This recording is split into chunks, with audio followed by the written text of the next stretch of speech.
समाचार न्यूज 21, नजर हमारी, विश्वास आपका।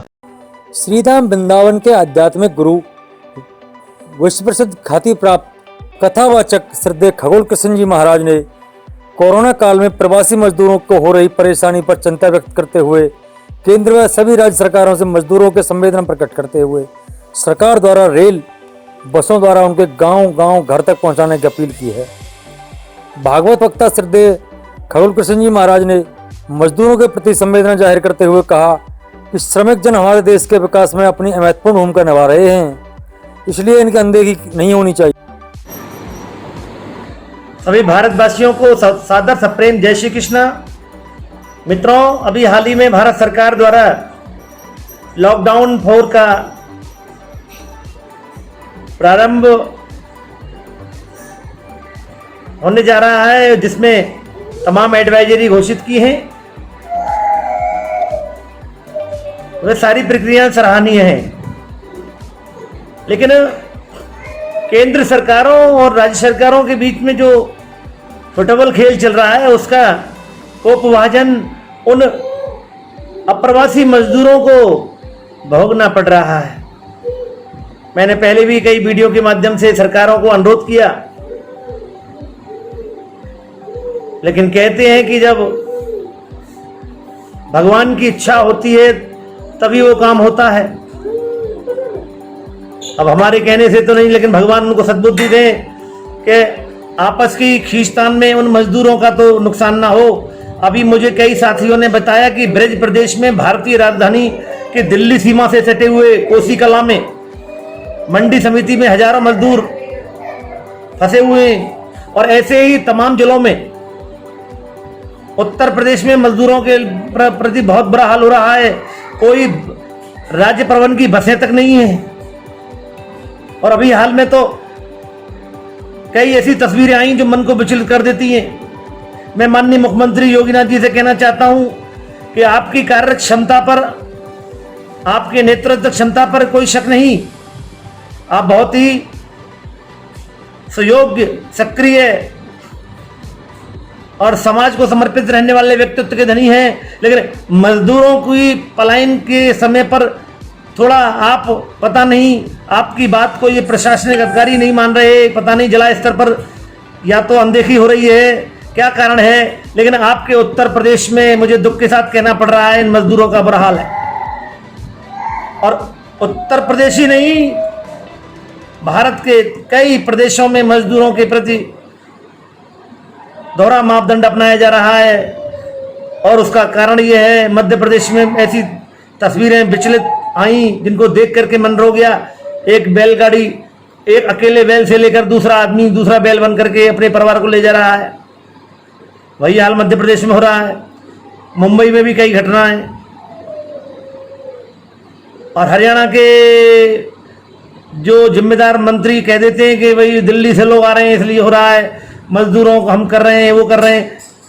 मेरा सभी केंद्र सरकार के जिम्मेदार लोगों से, प्रदेश सरकारों के जिम्मेदार लोगों से मेरा हाथ जोड़ करके निवेदन है कि भाई इन हमारे श्रमिक भाइयों के लिए जरा सोचो, कुछ ऐसा जल्दी करो जो ये घर पहुँचें, क्योंकि इनको आपके द्वारा तमाम दी गई एडवाइजरियों से भी लड़ना है, क्वारंटीन भी होना है। इसलिए मैं प्रदेश के तमाम सचिवों, जिलाधिकारियों, उनके नीचे एलडीएम, तहसीलदार भाइयों, सबसे अपील कर रहा हूं, तुम्हारे नतमस्तक होते हुए लाख लाख शीश नवा रहा हूं, भाई इन मजदूरों के लिए थोड़ा सोचो, इनको आ रही परेशानियों के बारे में सोचो। ये चिलचिलाती धूप में, कड़कड़ाती जो गर्मी, जो चिलचिलाती धूप है जिसमें सूरज की तपिश हम झेल नहीं सकते, और वो हजारों मजदूर भाई अपने बच्चों को साथ पैदल आते हुए, आपको कम से कम चिंतित होना चाहिए, जवाबदेही होना चाहिए। इसलिए मैं उत्तर प्रदेश के जिम्मेदार आला अफसरों, जिम्मेदार मंत्रियों, सचिवों, हरियाणा प्रदेश, महाराष्ट्र प्रदेश, मध्य प्रदेश और बिहार, खासकर जहां बिहार में क्या खलबली हाहाकार मचा हुआ है, जरा आप सोचें। और मैं रेल मंत्रालय से भी ये खास कहना चाहता हूं कि कम से कम मई और जून के महीने में रेल गाड़ियां अलग से चलती रहें और इनको बेटिकट मुफ्त यात्रा करा करके इनके जिला मुख्यालयों पर पहुंचा करके वहां से फिर इनके गंतव्य स्थान तक पहुंचाया जाए। और इस बीच में मेरा समाज सेवियों से भी हाथ जोड़कर निवेदन है कि जहां जहां राष्ट्रीय राजमार्ग पर आपको पलायन प्रवासी मजदूर भाई मिल जाएं तो उनको सम्मान से उनकी सेवा करें। इस बीच में मैं भारतीय राष्ट्रीय राजमार्ग के दिल्ली से और मथुरा आगरा के बीच में मैं बहुत अपने पुराने साथी समाज सेवियों को देख रहा हूं। उन सभी के मैं नाम जानता हूं। अगर एक का नाम लूं तो 10 लोग 20 लोग हैं, बहुत लोग हैं। सभी को मैं शीश नवा करके आभार व्यक्त करता हूं। मैं देखता हूं सोशल साइट के माध्यम से फेसबुक, व्हाट्सएप, ट्विटर, इंस्टाग्राम और तमाम न्यूज पोर्टल चैनल, मैं उन समाजवीरों को, उनके परिवारों को धन्यवाद देता हूं कि अपनी पत्नियों, बच्चों और अपने मित्रों के साथ लगे हुए हैं। कोई मंडी समिति पे जाकर के स्टॉल लगा रहा है। और अभी तो मैंने आज एक वीडियो और देखा हमारे कोसी कल्ला से भाई तरुण सेठ जी का, जो कि मजदूरों के जब भोजन दे रहे थे तो वो उन एक महिला से पूछ भी रहे थे बार बार, कुछ पैसों की जरूरत हो तो बताना। उसने कई बार, क्योंकि मजदूर भाई भी स्वाभिमानी होते हैं ना, उसने कहा कि नहीं नहीं नहीं, कल नहीं आप बताओ, हिचकिचाओ मत। तो जब वो महिला बोली हाँ आप दे दें, तुरंत भाई तरुण सेठ ने उनको पैसे निकाल करके दिए और तुरंत ही उस महिला ने उनके चरण छुए। उन्होंने कहा नहीं नहीं नहीं नहीं बहन, ऐसा मत करो। तो ऐसे भाई तरुण सेठ जैसे हमारे प्रदेश में, राष्ट्र में हजारों हैं जो आज लगे हुए हैं, लेकिन सरकारों में बैठे आलाधिकारी, उनके बारे में क्या कहूं। क्योंकि मैं कोई राजनेता नहीं, कोई बहुत बड़ा जनप्रतिनिधि नहीं, लेकिन वो खुद सोच सकते हैं कि मैं उनको यही कहूंगा कि जरा इन समाजवीरों से सीखो, जो कि मंडी समिति में वो कोसी कल्ला में भाई तरुण सेठ जी जाकर के उन लोग दे रहे हैं, पैसे दे रहे हैं, सामान दे रहे हैं। ऐसे ही मथुरा में, हमारे वृंदावन में हमारे भाई नागेंद्र गौड़ जी काशनी सेवाधाम ट्रस्ट के, मैं पूरे भारतवर्ष के लोगों और प्रदेश के लोगों को बताना चाहता हूं, राजस्थान सरकार, महाराष्ट्र सरकार, बिहार सरकार, उत्तर प्रदेश सरकार के लोगों को, कि ऐसे ऐसे वीर हैं कि वृंदावन में काशनी धाम सेवा ट्रस्ट के भागवत वक्ता नागेंद्र गौड़ जी महाराज और उनके साथी, उनकी टीम में मुख्यतः अंतर्राष्ट्रीय ख्याति प्राप्त भागवत प्रवक्ता मनोज मोहन शास्त्री, विपिन बापू, अशोक व्यास, श्याम सुंदर शर्मा,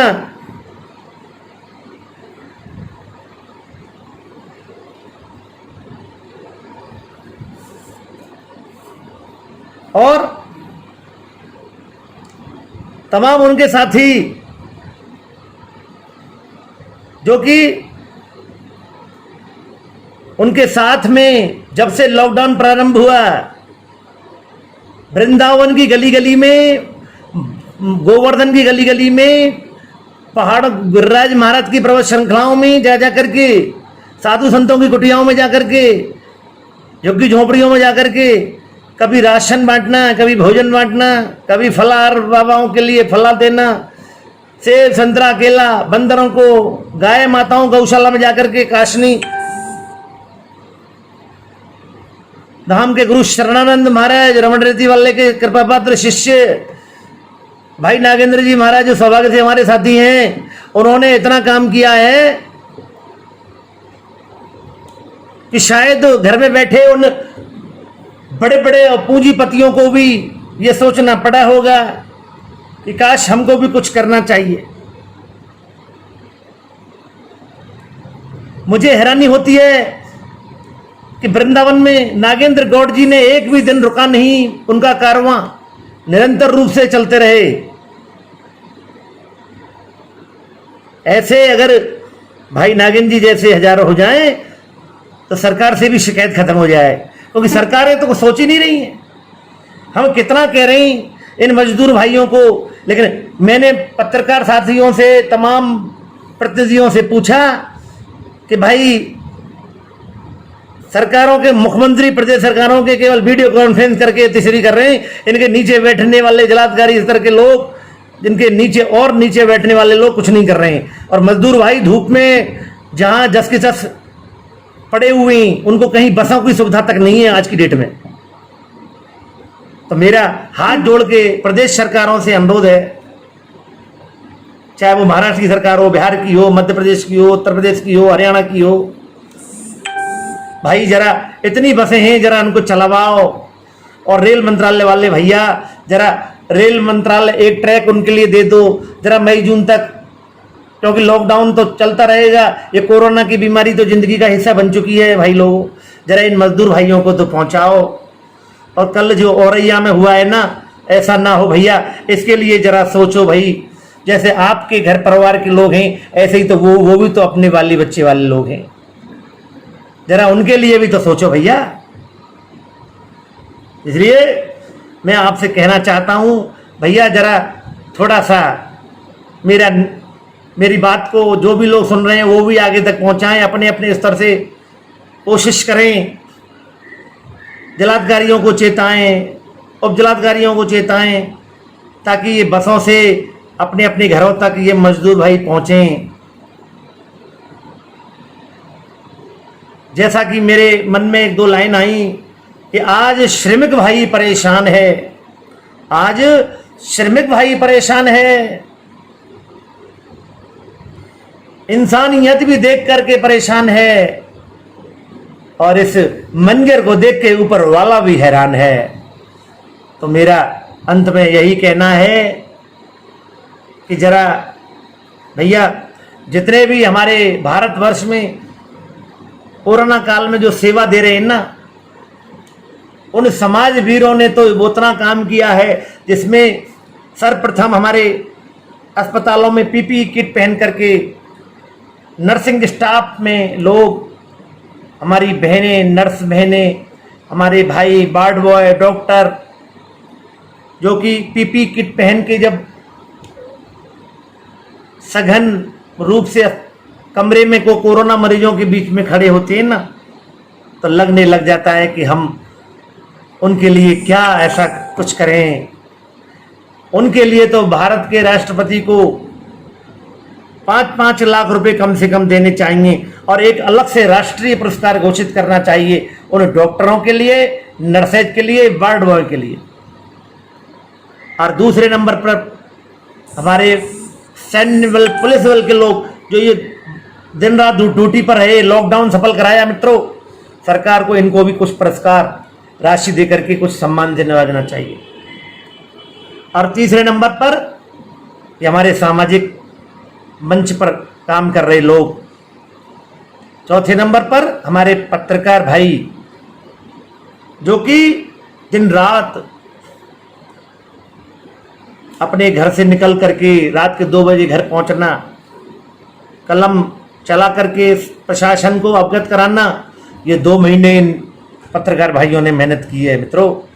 ये 4 स्तंभ, जिस प्रकार हमारे भारतीय लोकतंत्र के स्तंभ है ना, कार्यपालिका, विधायिका, न्यायपालिका और प्रेस, इसी प्रकार ये डॉक्टर, चिकित्सा योद्धा, पत्रकार योद्धा, पुलिस बल योद्धा और समाज सेवी योद्धा, यानी 4 लोगों की वजह से कोरोना से बहुत हमारे इस भारतीय जनता को राहत मिली है। कई पुलिस वालों ने अपने हाथ तक कटवा लिए, कई पुलिस वालों की चोट खा लिए, कई डॉक्टरों को पिटना पड़ा, कई समाज सेवियों को बीमारी मानना पड़ा। यहाँ जयपुर में 2 विप्र समाज, ब्राह्मण समाज के 2 भाई, जो कि विशेष समुदाय की बस्ती में भोजन बांटने जाते थे, तो वहां उनको कोरोना लग गया और काल के गाल में समा गए। इसलिए मेरा सबसे अपील है कि आप सभी,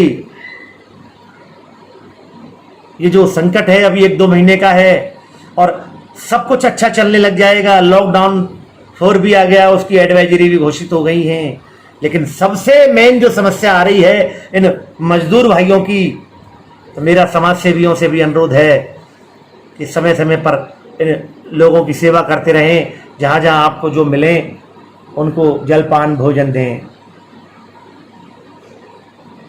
मैं आप सभी के कुशल क्षेम की कामना करते हुए अपनी वाणी को विश्राम देते हुए बस यही कहूँगा कि जो हमारे मजदूर भाई हैं ना, ये अति लघु उद्योग हो चाहे लघु उद्योग हो चाहे दीर्घ उद्योग हो, ये रीढ़ है। सरकारें भूल नहीं जाना, पैकेज तो बना दिए 20 लाख करोड़ के, कहे इतना भाई ये ले लें तू लघु उद्योग वाले, लेकिन ये नहीं होंगे तो उद्योग नहीं चलेंगे। जरा इनके लिए भी सोचो। और कैसे भी मई जून इनका ध्यान देते हुए आज भी हजारों मेरे पास वीडियो आई हैं मध्य प्रदेश से, बिहार से, हमारे बहुत पुराने साथी हैं, उन्होंने भेजा है। दिल रो जाता है उनको देख करके। और सरकारें दम भर रही हैं कि हम ये हो रहा है, हम वो, कुछ नहीं हो रहा है। केवल वीडियो कॉन्फ्रेंसिंग से काम हो रहे हैं। डीएम साहब कह रहे हैं कि हो रहा है साहब, हो रहा है, मुख्यमंत्री जी संतुष्ट हो रहे हैं। ये चल रहा है सरकारों में। इसलिए मेरा हाथ जोड़ करके निवेदन है, इन मजदूर भाइयों की जरा सोचो। कहते हैं ना, जिसका कोई नहीं होता यारो उसका तो खुदा होता है। लेकिन फिर भी इंसानियत को जिंदा रखना होगा, इन मजदूर भाइयों को उनके घर पहुंचाना होगा। इन्हीं शब्दों के साथ अपनी बड़ी वाणी को विश्राम दे रहा हूं। और आप सभी सुरक्षित रहें, स्वस्थ रहें। और कोरोना को अपने जीवन का हिस्सा भी मानना पड़ेगा। कुछ नियम कानून का पालना करना होगा, जिसमें कि मास्क पहनना, दस्ताने पहनना, तमाम ऐसे कुछ नियमों का पालन करना होगा। और हमें अपने साथ साथ देश को बढ़ाना होगा। इन्हीं शब्दों के साथ जय श्री कृष्णा, जय हिंद, जय भारत।